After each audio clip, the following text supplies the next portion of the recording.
আমি জাহান্নামে যাব? আমি তো মসজিদ, মাদ্রাসা, এতিমখানা,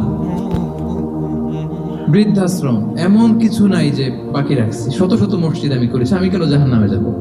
আল্লাহ বলবে, না, তুমি দান করেছিলে এই জন্য যে লোকজন তোমারে দানশীল বলবে, দানবীর বলবে, আদেম তাই বলবে। ওটা তো তোমাকে বলা হয়েছে জাহান্নামে যাও।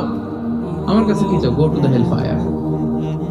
সেদিন আল্লাহ তাআলা অনেক আলেমকে ডাকবেন, অনেক দাঈদেরকে ডাকবেন, অনেক দুআত ইলাল্লাহদের তিনি ডাকবেন।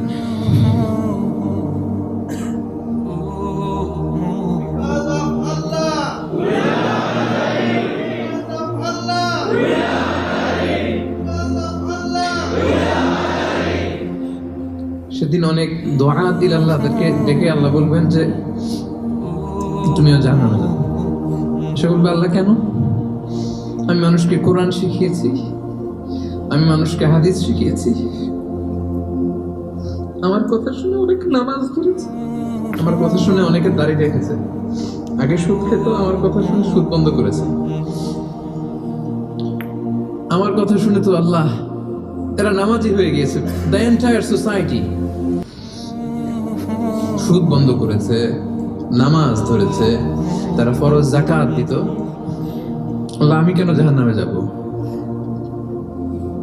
আল্লাহ বলবেন, তুমি এই দাওয়াতি কাজ করেছো, লোকজন তোমাকে বড় আলেম বলবে, লোকজন তোমাকে বড় সেলিব্রিটি বলবে, লোকজন তোমার নামে তাকবীর দিবে, তোমাকে বড় আলেম বলবে, বড় দাঈ বলবে।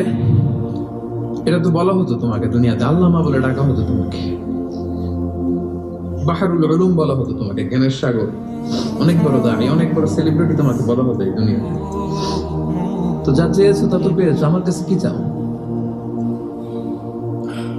আমার কাছে তোমার জন্য কিছু নাই। Go to the hell fire. তুমিও জাহান্নামে যাবে।